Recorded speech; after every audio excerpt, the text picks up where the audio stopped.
siamo al Vinitaly 2019, ultime battute, siamo in una fase conclusiva, ma le novità sono ancora tante, gli ospiti importanti continuano a venire qui all'interno di questo spazio del Soave.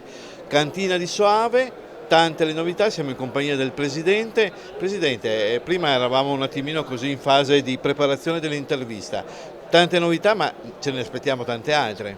Veniamo da una vendemmia particolarmente complessa e qui al Vinitaly abbiamo preso atto che siamo nei fatti, che siamo riusciti con tutti gli accorgimenti, con tutte le attenzioni a gestirla in modo efficace. Per lei con tutta la vostra bravura? Chiamiamola anche bravura, un po' di fortuna, un po' di bravura per onestà intellettuale. Abbiamo qui riscontrato che il processo di questo è compiuto e ci siamo risolti. Sul Soave noi quest'anno ci aspettiamo grandissime novità perché partirà e sarà occasione in tempo prossimo di presentarvelo delle iniziative proprio volute dal Consorzio di tutela e sostenute con convinzione dai produttori di una gestione ancora più accurata e sia ancora più puntuale della denominazione, nella impostazione proprio del percorso produttivo, potatura, concimazioni, irrigazione e trattamenti durante l'anno, per cui ci saranno novità senz'altro.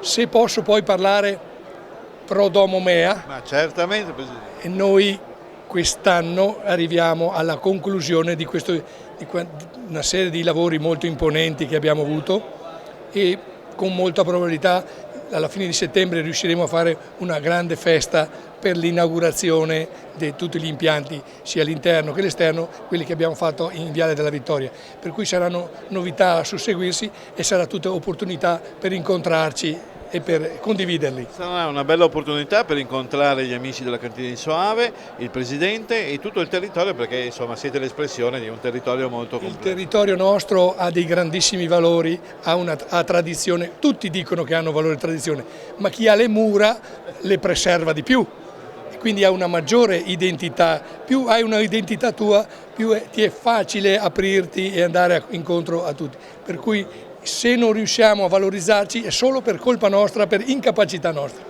Bene Presidente, allora invitiamo i nostri spettatori a continuare a seguire ovviamente le attività del Consorzio, le attività della Cantina di Soave per questi prossimi appuntamenti. Grazie. Grazie ancora della sua presenza. presenza. In bocca al lupo. Grazie ancora Presidente.